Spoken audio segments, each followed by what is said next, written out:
So today, I'd like to introduce my president of the Korean National Defense University, Major General Kim Jong-chul. I'm very happy to have his opening remarks. 지금 한반도 상황은 그 어느 때보다도 중요하다고 엄정한 시기라고 생각합니다. We are now in the most important and serious situation on the Korean Peninsula. 2017년 한반도 전쟁의 위기를 넘어서 2018년도부터 한반도 평화 프로세스가 무르익더니 하노이 회담 이후 바이든 행정부 출범까지 지금은 한반도 비핵화가 속도를 내지 못하고 있는 실정입니다. In 2017, we are on the brink of the crisis, having a serious confrontation with North Korea. And in 1918, we absolutely entered the peaceful atmosphere as the Korean peace process was initiated. But from the Hanoi talks to the inauguration of Biden's administration, the denuclearization on the Korean Peninsula has been stalled. 대한민국의 모든 국민들은 전 세계 그 어느 누구보다도 한반도의 평화를 기원하고 전쟁 없는 한반도를 위하여 노력하고 있습니다. 특히 우리 군 장병들은 한반도의 평화를 뒷받침하는 강한 국방력 건설을 위하여 매일 훈련장과 전후방에서 노력하고 있습니다. Every citizen and military service member hopes for peace on the Korean Peninsula and put all out efforts to prevent Korean War to occur. The service members have committed themselves to serve their duty for peace and strong defense power during the training in the front area as well as rear area. 북한 핵 문제는 어제 오늘의 문제가 아닙니다. 이를 해결하기 위해 다양한 국내 환경에서 많은 노력들이 시도되었습니다. 금일은 핵 군비 통제 관점에서 한반도 비핵화에 대한 국내 전문가들의 논의가 진행될 것입니다. 짧은 시간이지만 해당 주제에 대해서 최고의 전문가들이 참여한 만큼 열정적이고 솔직한 대화가 오고 갈 것입니다. The denuclearization issue has been a serious problem for so long time. Many countries, including Republic of Korea, have taken various approaches to solve the problems. The experts participating in today's forum will have a discussion over denuclearization in respect to arms control. I'm looking forward to you having the passionate and frank conversation during the discussion today. 오늘의 대화가 한반도 평화를 위한 또 하나의 시작이 될 것입니다. I hope the discussion will build a meaningful foundation for peace on the Korean Peninsula. 미국 워싱턴 DC에서 저녁 시간에도 참여해 주신 미국 패널 분들과 참여자분들께 감사드리고 본 행사를 위하여 고생하여 주신 국방대 관계자들과 카네기 국제평화기금 분들께도 감사의 말씀을 드립니다. Once again, it is great pleasure to be with expert panel from United States, although it is pretty late time in Washington, D.C., and I would like to extend my gratitude to all of you, KNDU faculty members and officers from Carnegie Corporation of New York. Thank you very much. Thank you. Thank you very much for wonderful opening remarks of the president of the Korean National Defense University. Today, I'd like to introduce the people starting our conversation. I'd like to introduce some panel members, which is distinguished guest. And Toby Dalton is of the Carnegie Endowment for International Peace. She is the co-director of the Nuclear Policy Program. He also is one of the world experts on non-proliferation issue and nuclear energy issue as well. And also Jessica Lee is a graduate from Harvard University, and she worked at the House of Representatives and at the chairman of the Committee on Foreign Affairs.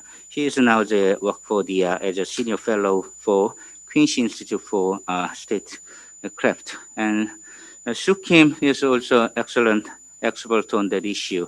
She worked for the CIA, Central Intelligence Agency, after graduating from Yale University. She now is working at the Land Corporation in Washington, D.C. office.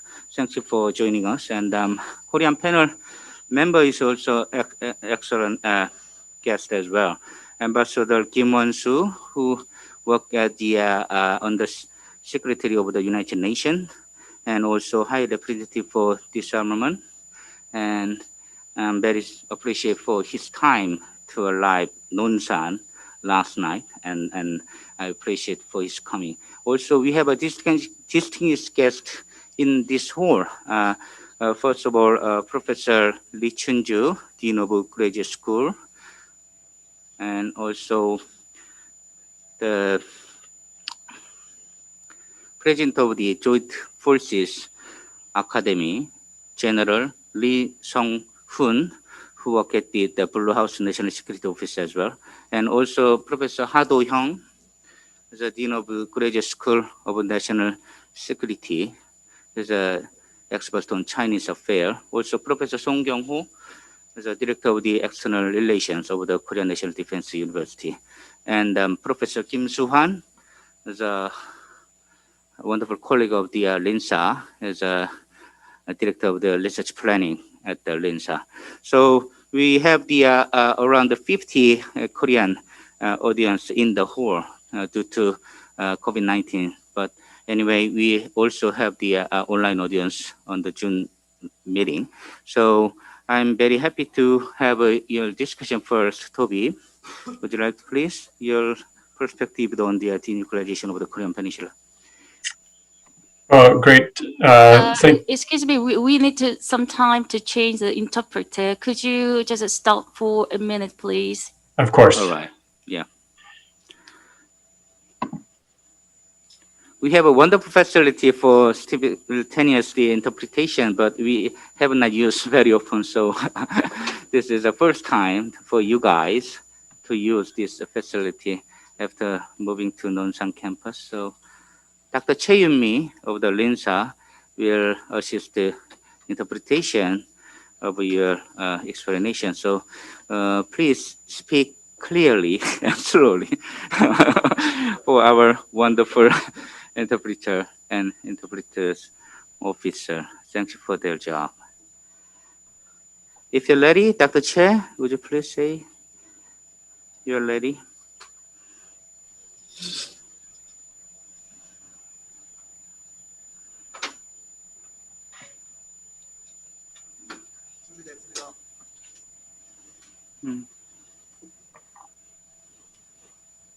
Toby, for the test, would you say hello? Can you hear me now? Hello. Okay, you can start. Good. Well, thank you so much, Youngjan. It's great to have you as a friend and colleague, and for inviting me and some colleagues from Washington to join you in this important discussion. And also to General Kim, I very much appreciate your welcoming remarks. I only wish that we could be also with you in person at Nonsan, but perhaps another time in the not too distant future. So today I will try to lay out the case for shifting to an arms control approach for addressing the nuclear challenge with North Korea, and also identify some of the implications and hard challenges that might come with that shift. So let me start by laying out 5 reasons why I think we have arrived at a point where a new approach is required. First, it seems very clear that the past strategy has failed to achieve any progress towards denuclearization. And I think, for better or for worse, President Trump here in Washington seemed to understand that the past strategy had failed, and he tried something different. We saw in the Singapore framework a shift towards what essentially was a simultaneous approach to work on peace and denuclearization, rather than the old, more contingent approach of first denuclearization and then peace. Second, and related to this, I think if people continue to see this as a non-proliferation problem, we will continue to have a failed strategy. It is no longer a non-proliferation problem in my view. North Korea possesses nuclear weapons and will not give them up voluntarily. It seems clear at this point.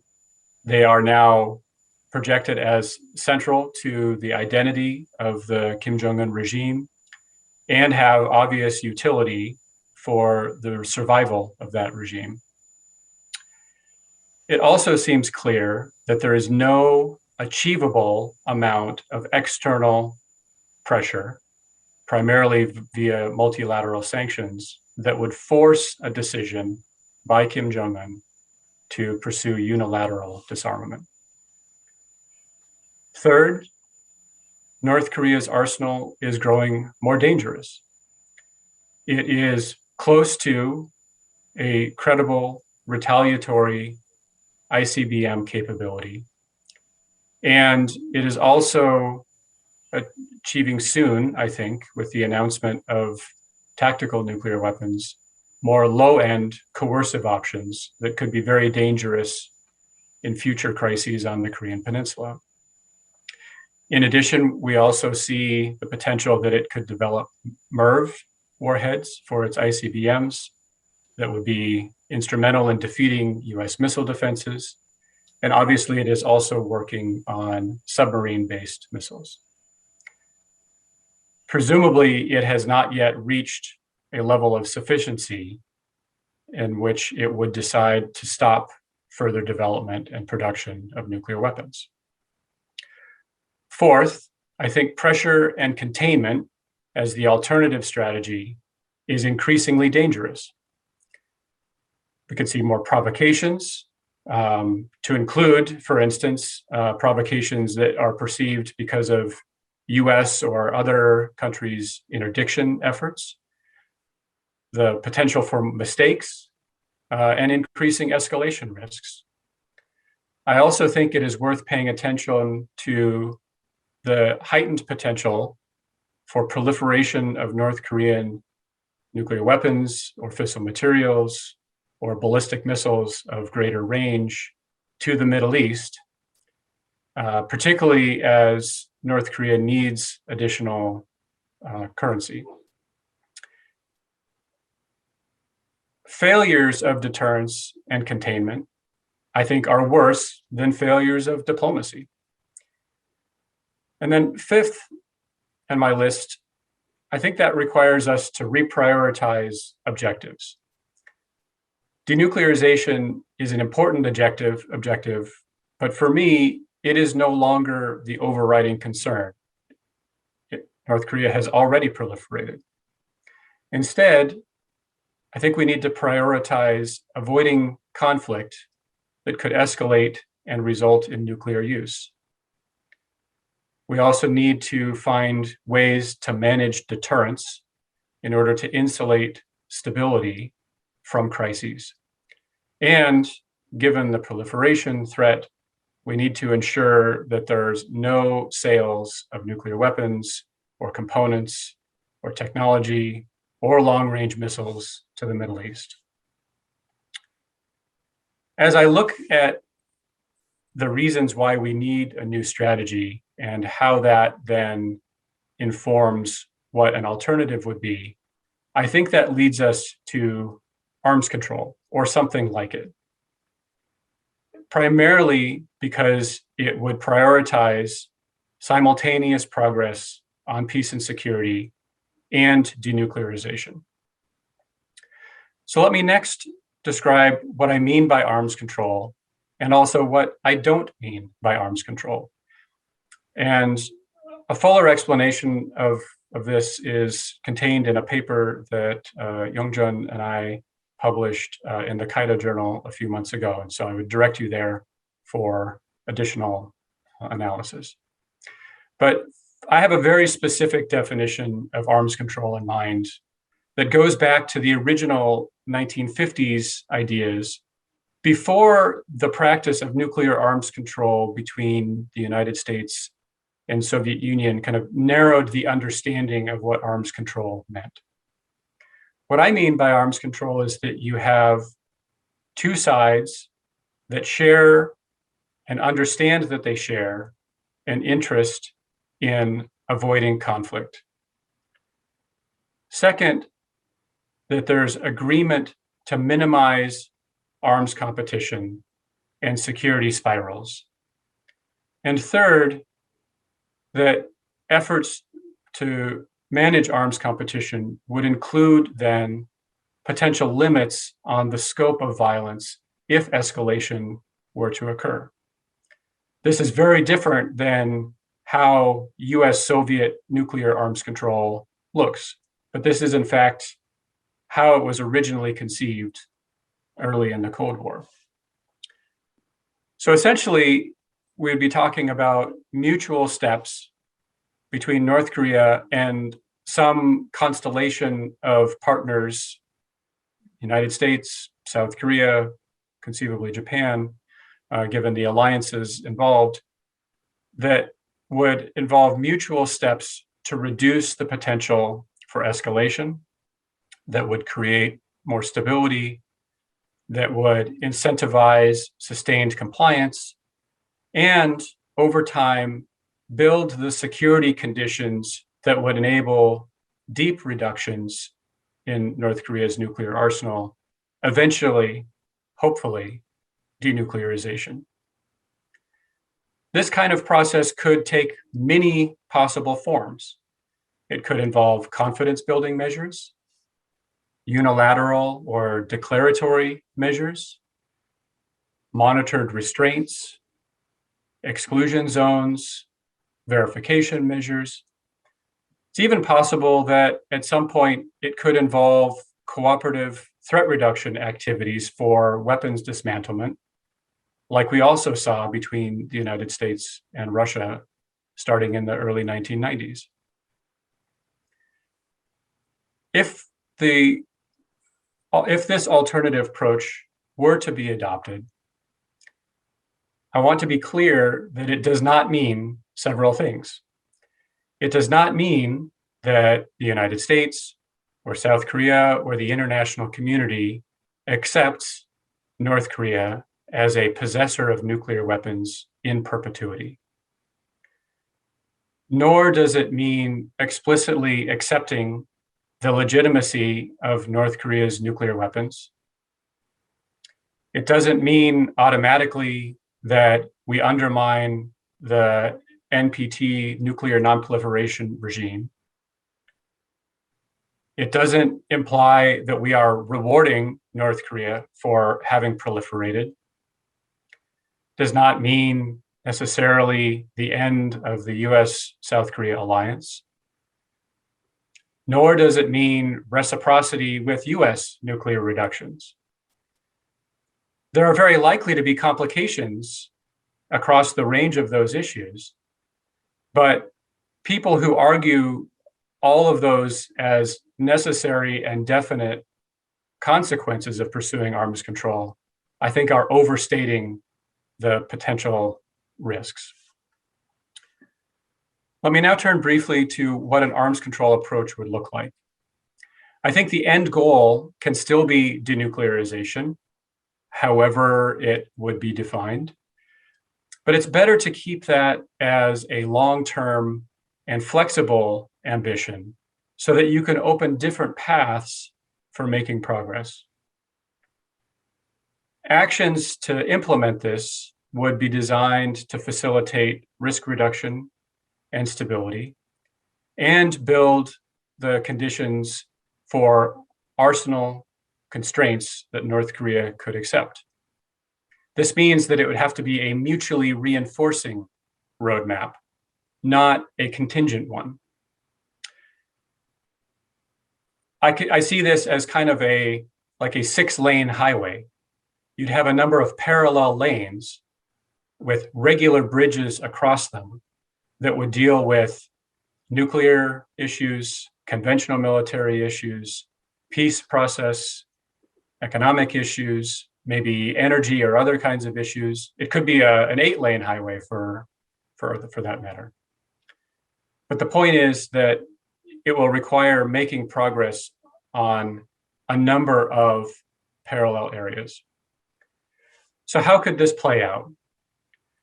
So I think it means, first and foremost, a shift in how we think about the kinds of restraints that we would want to see. To my mind, this means we have to focus on North Korea's existing nuclear arsenal and no longer just the fissile material that is produced at Yongbyon or at other facilities. It also means that it has to relate to how North Korea perceives the US quote unquote hostile policy. So that means it would have to involve discussions about the US strategic and conventional military posture. I think that is the necessary coupling that we will have to get to.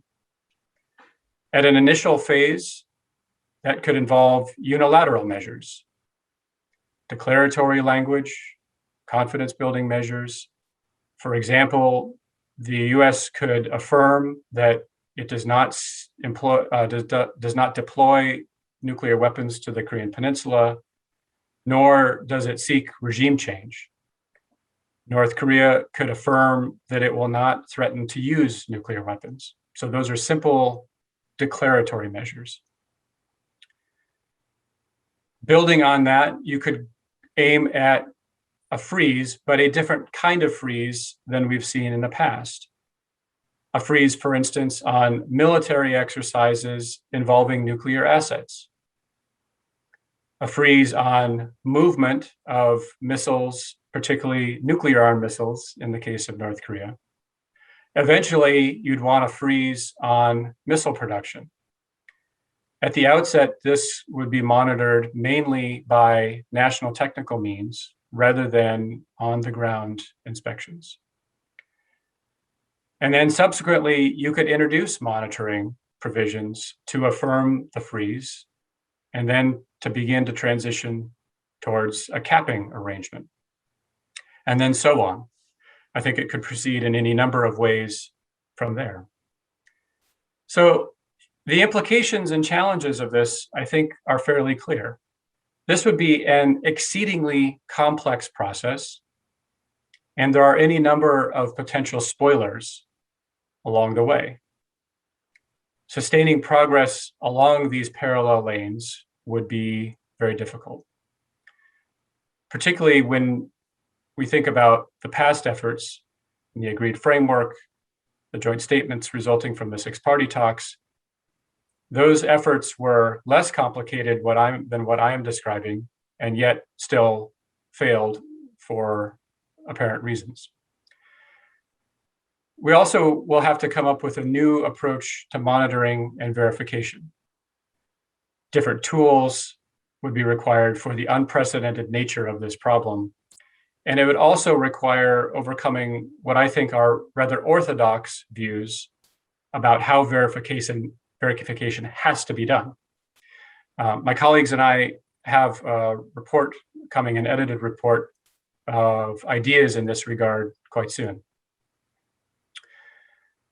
Next, it also means that we will have to make distinctions between conventional and nuclear missiles and space capabilities and decide which of these might be permissible, which of them wouldn't, and how to monitor to ensure compliance. This is a very difficult challenge considering that the technology across these three categories is basically the same. It would also require accepting that North Korea would have to accept that South Korea and the United States would hedge against potential failure. It also means figuring out how to shape deterrence across very disparate nuclear on the part of North Korea and conventional on the part of South Korea and the United States military capabilities. And then lastly, the politics of it are obviously complicated, not least here in Washington, but presumably also in Seoul. So I would leave you with this. This is not a silver bullet. Failure of arms control is very much a possibility, just as failure has been a possibility of past approaches. But in my view, it's better to discuss options that start from more realistic premises than it is to pretend the problem is otherwise. I'm not particularly optimistic that the Biden administration will adopt this approach, at least at the outset. But whether now or later, I think the reality is that arms control is the only alternative to war. I'll stop there and we'll look forward to the remarks of my colleagues. Thank you.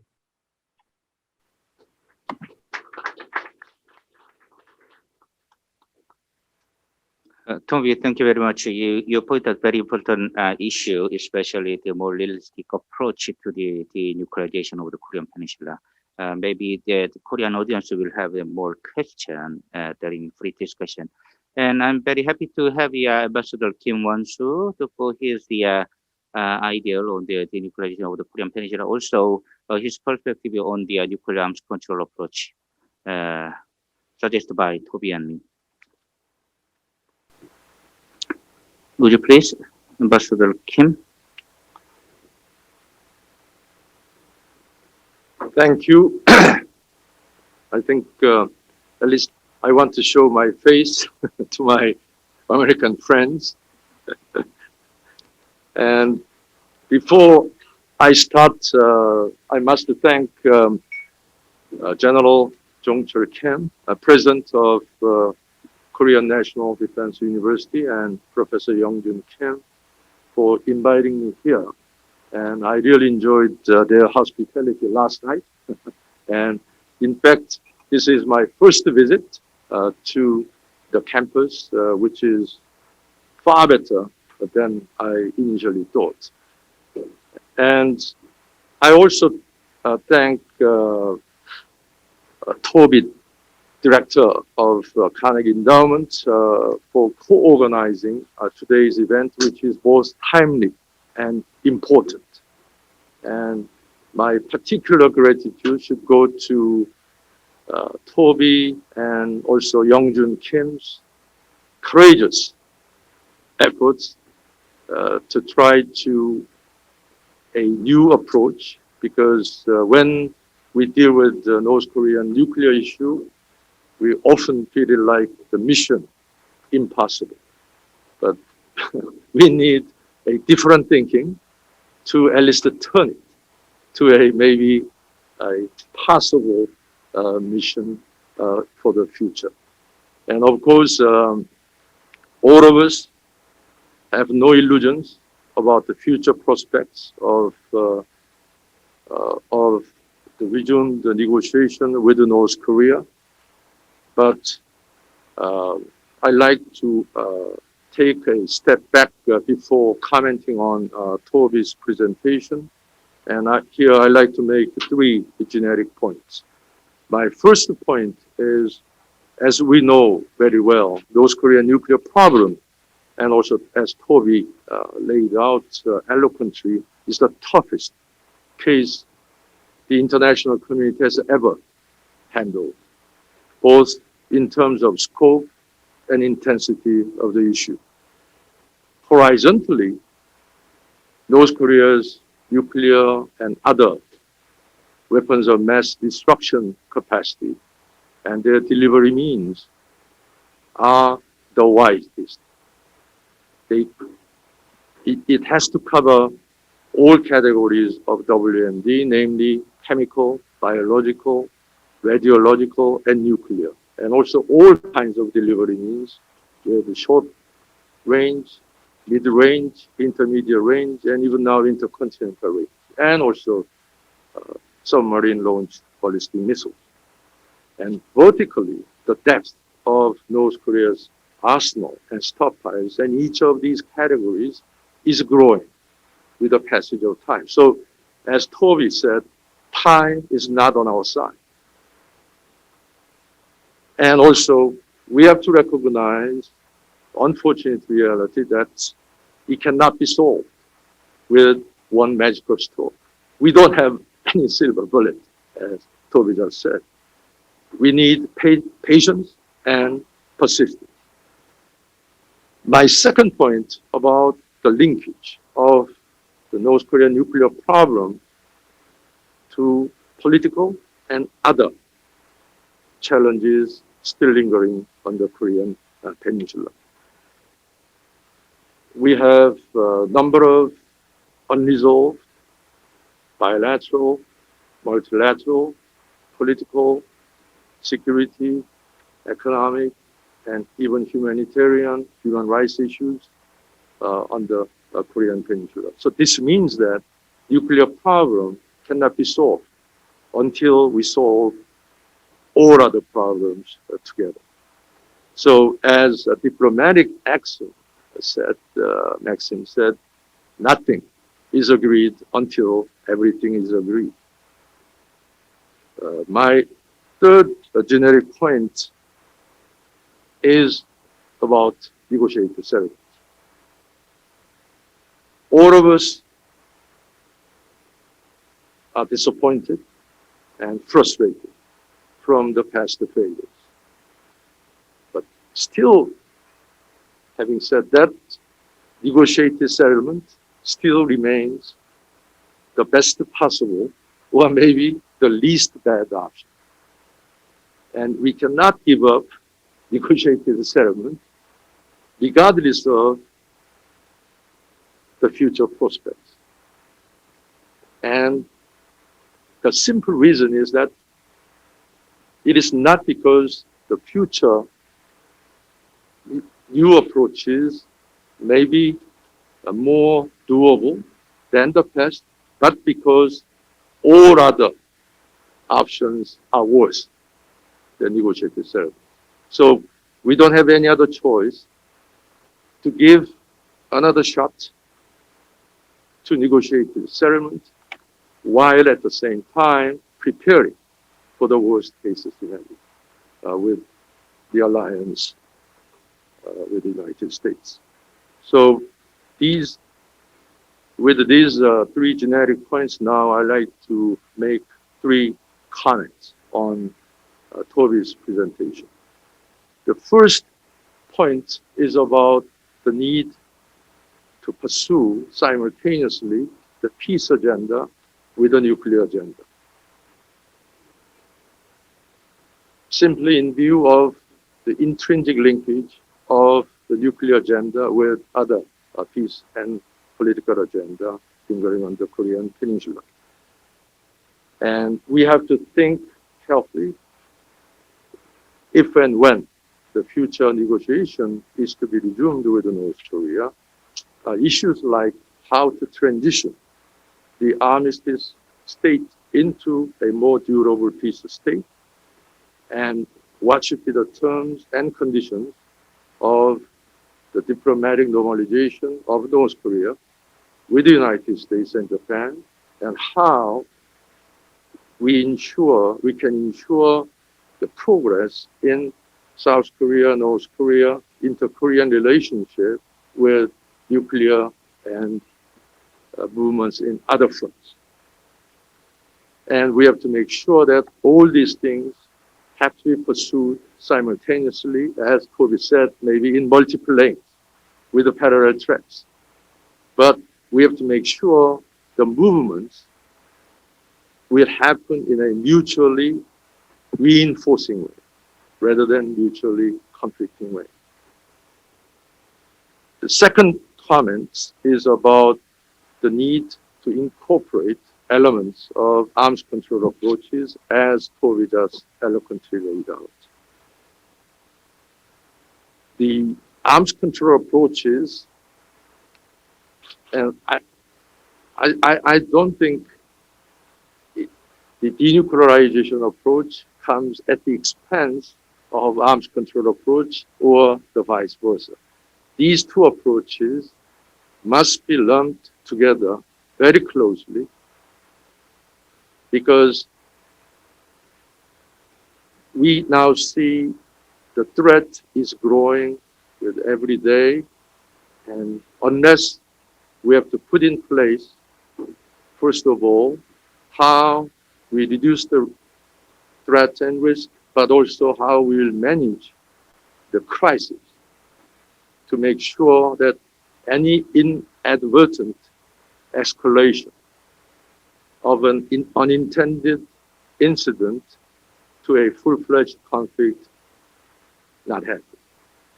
So we have to incorporate these elements if and when future negotiation with North Korea is to be resumed. But having said that, also we need to think carefully how we'll present these new approaches to North Korea, because we know very well that quite often defining or naming the agenda matters much more than the substance when we deal with North Korea. So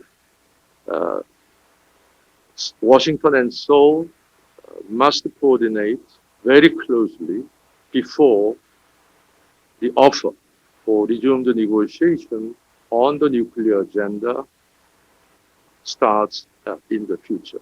And it has to be closely coordinated, not only on the substance, but also on how we communicate to North Korea and to our partners and allies.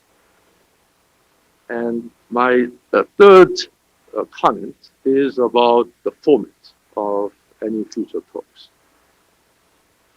And I like the analogy of Toby that six-way lane highway or maybe 8-lane highways, because if we put all these elements together, peace, denuclearization, arms control, political, economic, humanitarian agenda on the table, then we need to think about how the future negotiation should be shaped. Here, I'm thinking if we put peace agenda into the highway for future negotiation, then obviously South Korea must be involved, and also maybe China should be involved as the party to the armistice agreement. So then maybe three-way talk, three-party talk, four-party talks can happen at the initial stage. And also, if we want to put crisis management, risk reduction, arms control elements, then Russia and Japan also better be involved. Then six-party talks. And also, as tried and proved effective, European Union or other permanent members of the Security Council can also be involved, maybe possibly as an observer at the initial stage.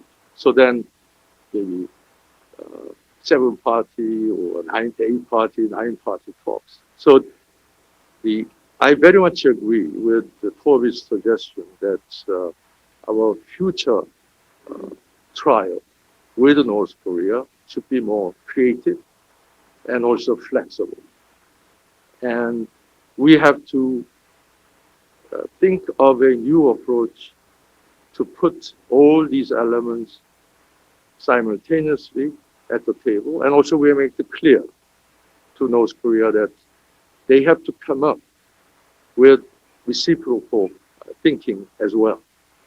And there also, we have to open up our negotiation avenues so that our partners and friends can also be involved in the future dealings with North Korea.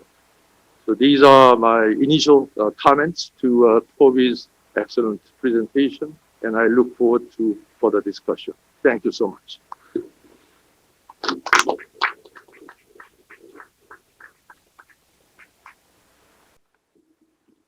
Thank you very much for the Ambassador Kim's point out. He especially mentioned about the idea of international engagement in the denuclearization issue of the Korean Peninsula, like the 8-party talks or 9-party talks. Also, he also mentioned about the dilemma for peace and security or deterrence and arms control issue as well. So he pointed out very important issue, and maybe we can have more discussion during free discussion time.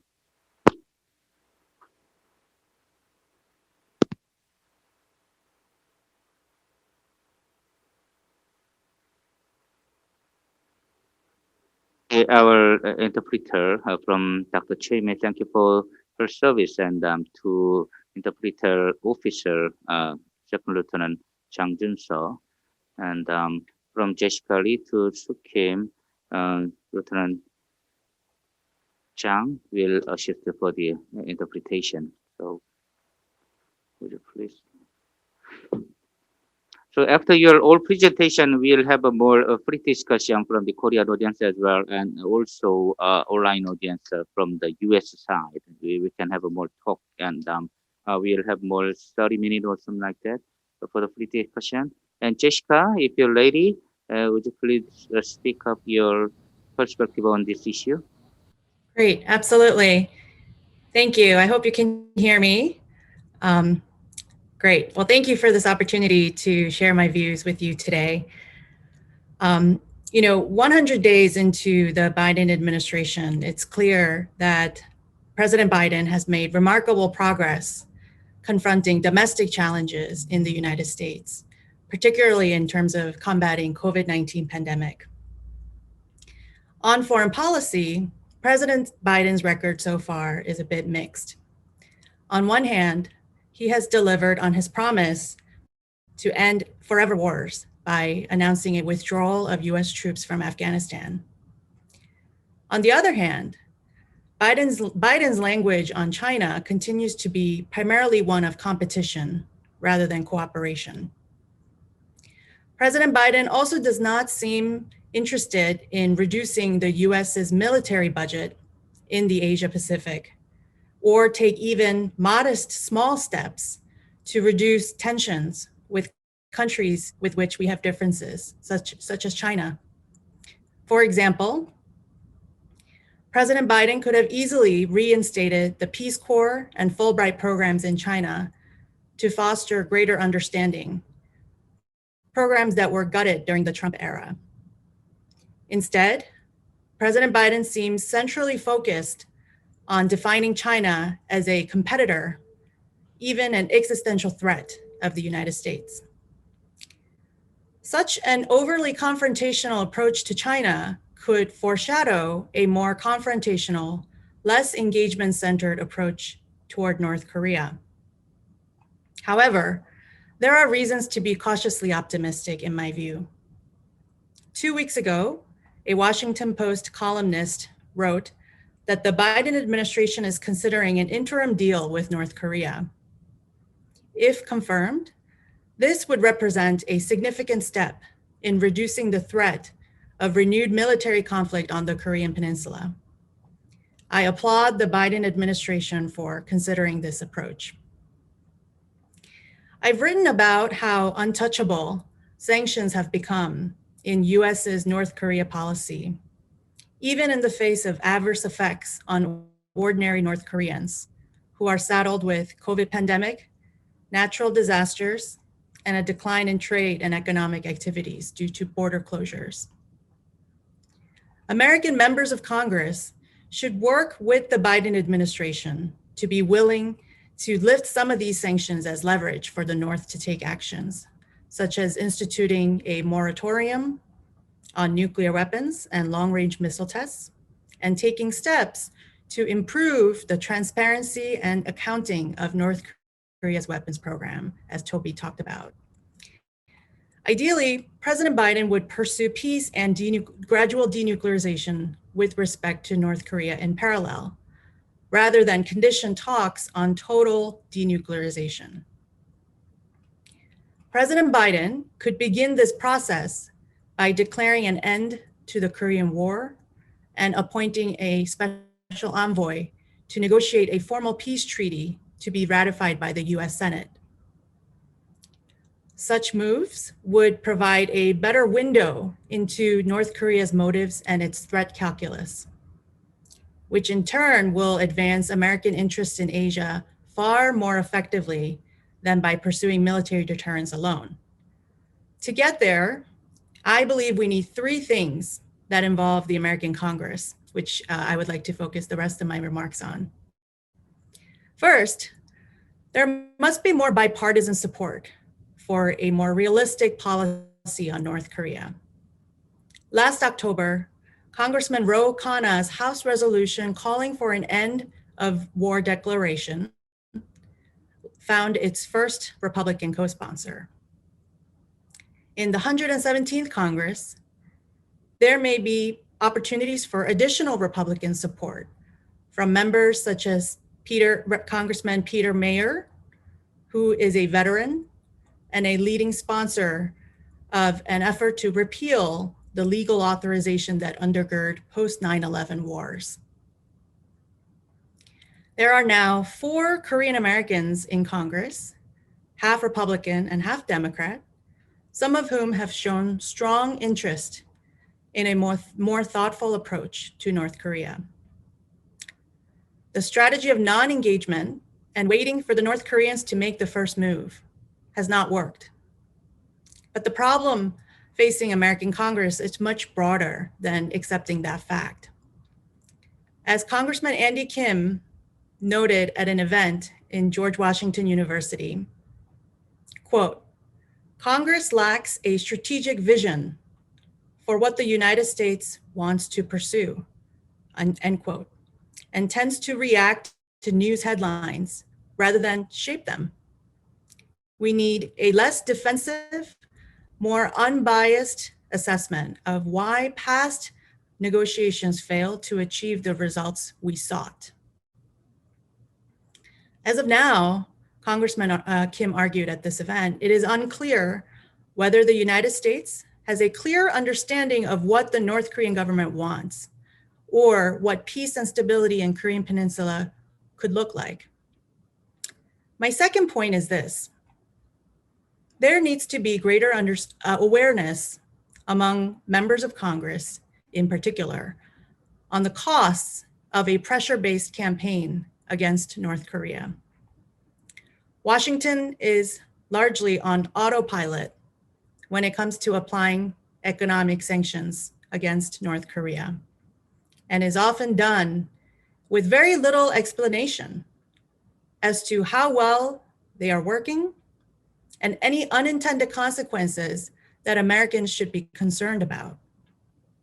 For example, embedded in a new bill introduced by Senators Menendez and Risch called the Strategic Competition Act is language stating that it is the policy of the United States to sustain maximum economic pressure on North Korea until it undertakes complete, verifiable, and irreversible actions toward denuclearization. There is no explanation in this bill of how such a policy of maximum economic pressure could reduce space for negotiations with North Korea or denuclearization. It also fails to acknowledge the well-documented humanitarian consequences of US and UN-led sanctions on people unconnected to the Kim regime, or the desire for a negotiated solution to North Korea's nuclear weapons that exist in South Korea. This language in the bill was not even discussed or debated during the Senate Foreign Relations Committee's markup hearing last week. And it is very likely that most Americans will have no idea that such language will be enacted into law, greatly reducing the room for negotiations with North Korea before the Biden administration has even completed its policy review. This brings me to my third and final point. The White House and Congress need to work more collaboratively on North Korea rather than stand in each other's ways. President Biden said, North Korea is the top foreign policy challenge for the United States. If that's indeed true, American policymakers must handle this issue with care rather than politicize it at every turn. Unfortunately, there's already indication that some members of Congress want to make it as difficult for President Biden to negotiate with North Korea as possible. For example, in Section 310 of the Strategic Competition Act I just mentioned, which is a section that was added into the manager's amendment package, which completely overrode an earlier publicly available version of the bill. It requires the administration to submit written details of any international agreement or qualifying non-binding instrument reached with another country to be submitted to Congress within 5 days. If this became law, this could seriously hamstring the president's diplomatic prerogatives, including with North Korea. In conclusion, any American policy toward North Korea should be designed to advance American interests, and an end of hostilities declaration and a more human-centered North Korea policy would do just that. Congress should work in a bipartisan manner with the Biden administration to break the deadlock in talks with North Korea, rather than cause self-inflicted harm by artificially tying the US's hands and reducing space for negotiations with Pyongyang. I look forward to your questions and comments, and I will stop there. Thank you. Okay, dear Jessica, thank you for your wonderful presentation. You emphasized on the significant role of the House of Representatives and the Senate, and also suggest on more progressive approach to the issue. We can have a more discussion during pre-discussion time. And would you please, Sue, and we are happy to hear your thought on this issue. Sure. Good evening from Washington. Thank you, Dr. Kim, Dr. Dalton, KNDU, and Carnegie for the opportunity to speak amongst a distinguished panel of experts.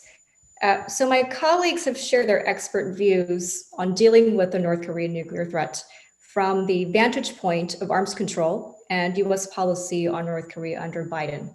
So picking up the baton, I want to address the question about what North Korea is thinking with respect to diplomacy, the international community's constraints, and what we can expect from Kim moving forward. So when the Biden administration came into office, there was this assumption that the North Korea issue was going to occupy one of the prime seats in our foreign policy priorities. And this assumption, I think, was made not only by US scholars and policy analysts, but I think it's safe to say that this was also shared by our colleagues in Seoul as well. Now, given the Trump administration's emphasis on summit-level diplomacy and the historic meeting held between the two leaders, as well as this sustained perception about the regime's growing and advancing nuclear and ballistic missile capabilities, the attention has been given to building a peace regime on the Korean Peninsula, inter-Korean reconciliation, and so forth. It's possible that from Kim's perch, that North Korea would remain as one of the United States' most critical foreign policy challenges seems like a no-brainer. Kim likely knew that Biden was not going to be another Donald Trump. I think we can agree that Trump was the exception in the way that US presidents dealt not only with North Korea, but with other foreign policy issues as well. So dealing with US negotiators under Trump may have been a bit of a cakewalk, I would say, for the North Korea team. But Pyongyang, I believe, is realistic and probably expected dealings with Washington to return to the pre-Trump days. So this, of course, meant that we're going to see a farewell to summits for the sake of political achievements and an ushering in of negotiations with more structure and accountability. But so much work has actually been done to draw North Korea out from its shell in the last 4 years, to revert back to the pre-Trump days of tensions and no talks. As some say, it's preferable that to talk to North Korea is much better than to accept complete silence. So would the United States actually want to do that? Now, North Korea may have assumed that at the very least, there would be acknowledgement of the importance of the North Korean threat to US interests by the Biden administration. So what does this mean exactly? I think this means that the administration's rollout of its North Korea policy review could be one indicator. So one could argue that a US administration that considered North Korea to be on the high priority list would have unveiled its policy position and strategy, a roadmap per se, earlier on in the term. So for instance, the Biden administration's position on China was fairly well articulated even before the term began. And then once he assumed office, Biden and his team articulated China as a top policy issue. So we knew what to expect. With North Korea, North Korea and other observers like you, like me, we may have expected Biden to say something about North Korea to give indication about how hot or cold he was going to be towards Pyongyang. But instead, I think what we're seeing is silence for the most part. The movements North Korea is seeing from Biden don't actually breed confidence that the issue will be front and center. On top of this, North Korea's missile provocation was brushed aside as business as usual by the president. So perhaps it's less silence as opposed to dismissal, or even denying Kim what he wants. Which brings us to the question, what does Kim want from the United States under Biden, and what are the prospects for diplomacy for Kim? So essentially, we're getting at what is Kim thinking? Now, the short answer to this, of course, is that nobody knows, and we can't really say anything with much certainty or confidence. But I think the best we can aim for is to make informed speculations based on our understanding of history, as well as observations on regime statements, actions, and even non-actions. So actually, sometimes the non-actions may be actually more significant than, in terms of reading the cryptic deliberations of the regime than actually what the regime is actually doing or saying. So my thoughts on North Korea's thinking. I think we can agree that Kim is not as irrational as some folks may think. In fact, he's quite rational. I would say to the point of being even coldly calculating and unwavering when it comes to resolve. So this rational, calculating leader of an isolated regime, a regime that has invested significant resources, anywhere between $1 billion to $3 billion on the nuclear program. The rhetoric breeds little confidence of a desire to improve relations with the United States. Kim has warned the United States that through his sister, the mouthpiece of the regime, if it wants to sleep in peace for the forthcoming years, it had better refrain from causing a stink at its first step. Alluding to, of course, what North Korea would define as a US hostile policy, including war games, joint military exercises, and so forth.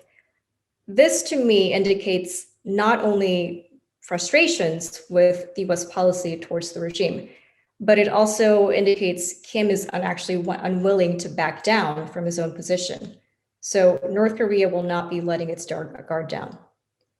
Kim's dealings with Trump marks progress for the regime.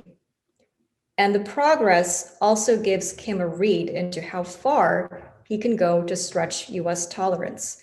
Now, the threshold for nuclear and missile testing, of course, and of course, what does this constitute in terms of, a threat to US interests? Can the United States live with the nuclear North Korea? And how strong and durable is the US-ROK alliance in the face of North Korea's increasing aggression in the region? So Kim has essentially sussed out Washington. Ideally, North Korea, US diplomacy would pick up at the mark left by the Trump administration. But one thing that the Biden administration has done effectively is that it's indicated, without really explicitly articulating its North Korea policy, some parameters. I think the most significant parameter is that the United States is not going to be playing by North Korea's rules. The administration has not said this exactly, but take a look at how long it's taking for Biden and his team to finalize and announce the results of their North Korea policy review. Now, we could be in for a surprise, of course, but by and large, unless the US decides on an entirely drastic approach, and I think we've talked about this in a previous conversation today, essentially doing something completely different from what previous administrations have done, our policy on North Korea is going to consist of a mixture of carrots and sticks to curb Kim's behavior. So we've generally been reading North Korean actions of late as attempting to shape or influence Biden's policy review. Now, perhaps we're reading this correctly, but I also find it interesting that in some ways, the United States, in taking its time to carefully review its North Korea policy, as it should, of course, is making all of us, including Kim and Pyongyang, pretty anxious. So an easier gamble for Kim would have been if the United States had announced its policy or strategy towards North Korea. But Washington is actually effectively making Pyongyang, and frankly, all of us, wait until the Biden administration is actually ready to unveil the policy. So this suggests for me that North Korea may have to deal with the United States also in calling the shots in the negotiations. This does not bode well for Kim, of course. So what does this mean then in terms of North Korea's temerity vis-a-vis provocations? So Kim still maintains the upper hand, so long as he has his weapons in possession and in good function. The critical choice for Kim, I think, pertains less to will he or will he not negotiate with Washington. I think that's still an option for North Korea. Otherwise, why would he continue to build his capabilities? But the capabilities help Kim increase his net worth in the international community. So the more potent and advanced his nuclear and ballistic missile arsenal, the greater the leverage bestowed upon Kim. From an internal perspective as well, a prolific nuclear weapons program helps Kim perpetuate this image as a leader who is competent. Now, let there be no illusions, of course, that this definition of competence for Kim does not accord with his population's definition of competence. So timing will be key for North Korea. In fact, I think the regime is being more calculating and watchful these days, given the silence and the dismissal from the Biden administration. And because we don't know just how firm or how soft Biden will be towards Kim, should Kim make a misstep, timing his provocation, it may work to his disadvantage. Now, North Korea has tested US resolve several times already since Biden came into office. And to Kim's surprise, the United States hasn't really engaged with Pyongyang to a fuller extent. Now, I think this will actually mean we'll see a more leveled playing field between Washington and Pyongyang. We know that Washington and Pyongyang are the two main players in the negotiations. And we haven't talked about this in this forum, but I think also this underscores the importance and the criticality of the role, not just in the two poles of extremes, United States and North Korea, but also in how other regional actors, including South Korea and Japan, China, are going to be responding to and also shaping their own parameters dealing with North Korea. That concludes my remarks, and I will await your questions. Thank you for the wonderful presentation, and especially interesting in you said about Kim is not irrational actor, and he also got some initiative for the next step, and also you want to have more the decision of the Biden administration. Now is under the review for North Korean policy. So now is the free discussion time. And Korean audience in the hall or online audience, feel free to ask any kind of question to panel members, and panel members is able to answer those questions.